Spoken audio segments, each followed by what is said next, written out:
Okay, welcome back to another episode of Vintage Fly Tying. Today we're going to be tying up this dark Cahill. This is my version. This is my father's version from his fly box 5 decades ago. Pretty much identical. Both muskrat. The hackle is a little different. I couldn't find this same color hackle that he used. His recipe says brown hackle, which would I use, but this is a little bit of purplish hue to it.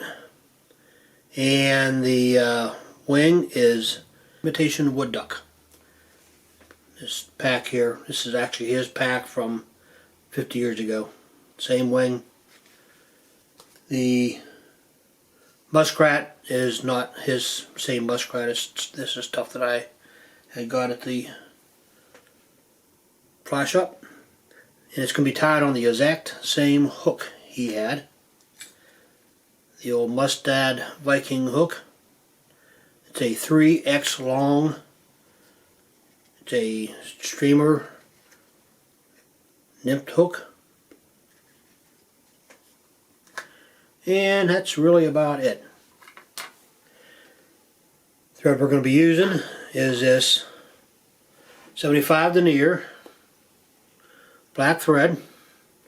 Good starter on there. Good, wrap it back. Cut away your tag in.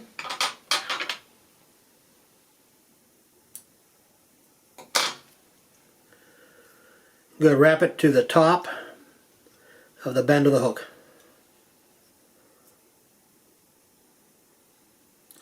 And now you want to grab a feather from this old Indian cape from his material collection. The fly that he tied, his tail and hackle is a little bit purplish, but I didn't see anything that color in his material collection, and this is the closest. It might be this feather here or this little cape, but it faded over time. Maybe it was out in some UV or something like that, and it got faded a little bit. But we're going to go ahead and take a pinch of barb rolls off of that feather. Okay, we're going to use these for the tail. His tail was rather long, so we're going to try to make it about the same length he did. Go ahead and wrap it in.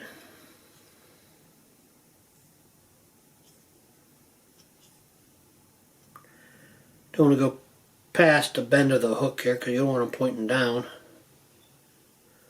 See how they look on your side? Look pretty good.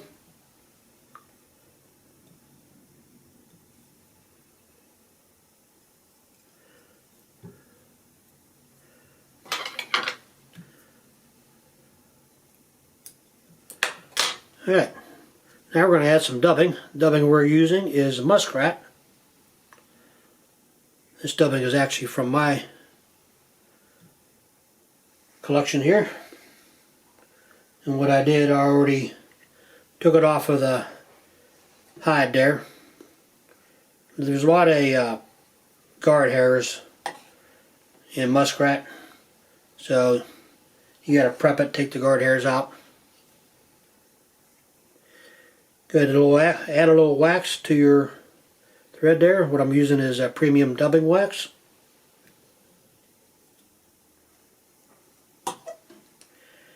Now we're going to put a little bit of time on the thread. Don't want to overdo it.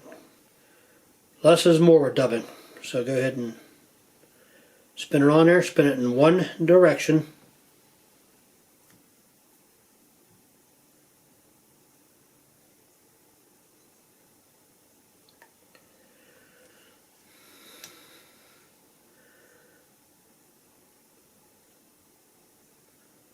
And work your way up.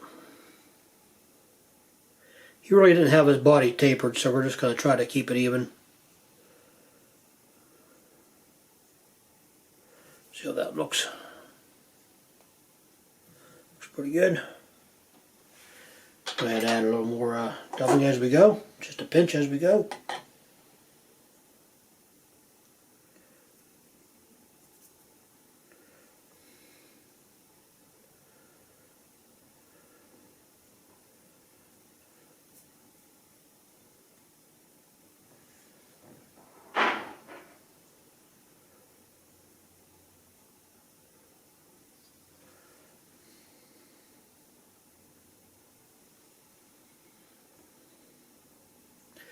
If you need to, you can add a little more wax.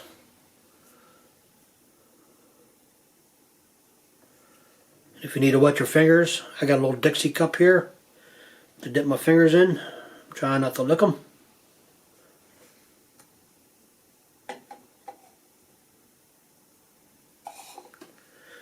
And one more should be enough.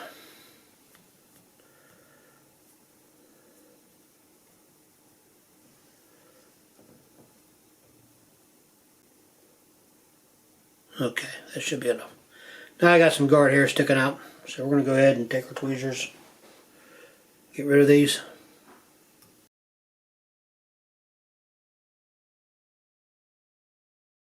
Oh, one more.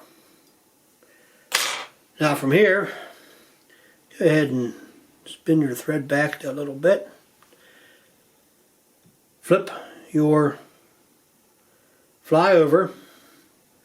If you have a rotary vise, it's easy to do. If you don't have a rotary vise, you need to take your fly out and flip it over. You're going to take a feather from that Indian cape that we use on the tail, either the same feather or a brand new one, but you want a lot, big pinch of the barb reels. So you want probably twice as much as you did on the tail. I try to pull them straight out, pull them off.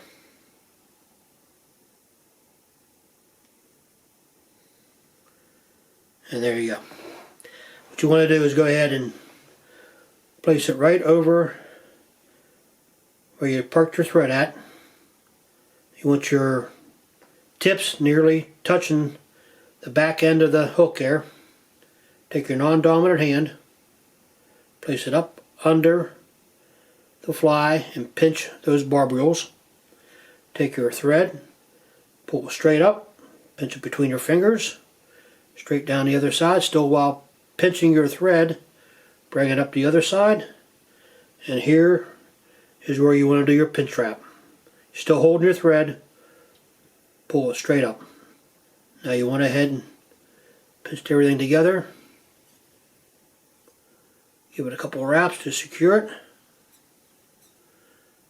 And you can let go, see how it looks. Oh, it looks good, doesn't it? It's about even on the other side. Alright. Go ahead and give it a couple more wraps to make sure everything's secure. If got any excess, trim it off now. It's easier to do it now than later. Well, you can see it. Alright. From here, you want to take your wood duck. This is imitation wood duck. But what I did is I took two sections on either side, or one section each, and just laid one on top of each other so they're even now. And now you have a good side facing out on either side. We're going to do another pinch trap. His wing went just beyond the bend of the hook. About like that. Bring it up a little bit. Again,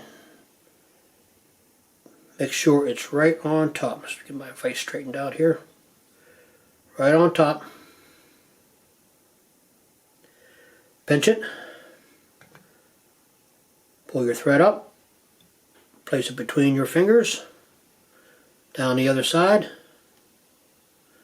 Back up nearest to you.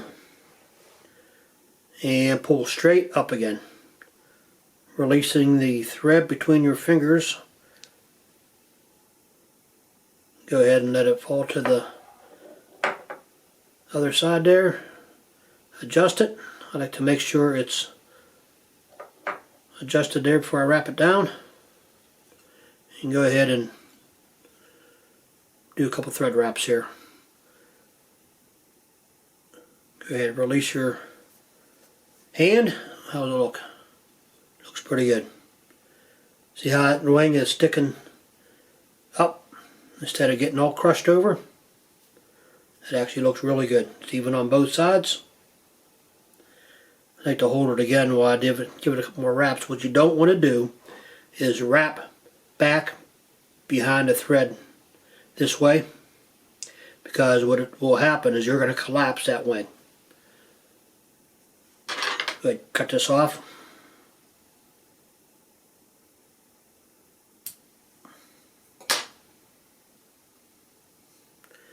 Couple more thread wraps.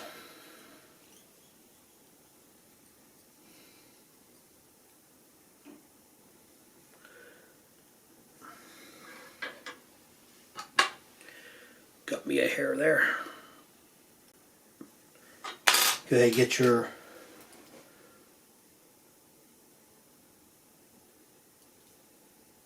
tool and give it a whip finish.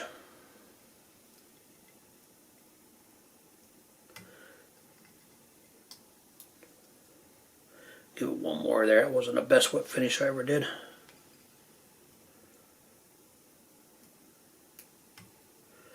Here we go.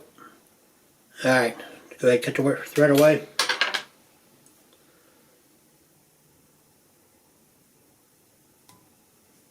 Alright, go ahead. There you have. You have a dark Cahill with muskrat dubbing. Got imitation wood duck for the wing, and this brown Indian cape down here and back here. So, looks pretty good, huh? Alright, hope you like it. We're going to do finish it off with little Sally Hansen's. You can use anything you want to put on the thread there for durability. Sally Hansen seems to work pretty good. Been using this for a while. In fact, my father, back 50 years ago, used a clear fingernail polish, and that's all this is. And there you have it. If you like this fly, go ahead, give me a like, give me a subscribe. And if you don't like it, tell me what you don't like about it. What would you do differently to tie this fly? Alright. Thanks for watching me. And I'll see you next time with another vintage fly from that collection. We'll see you. Have a good night. Stay safe.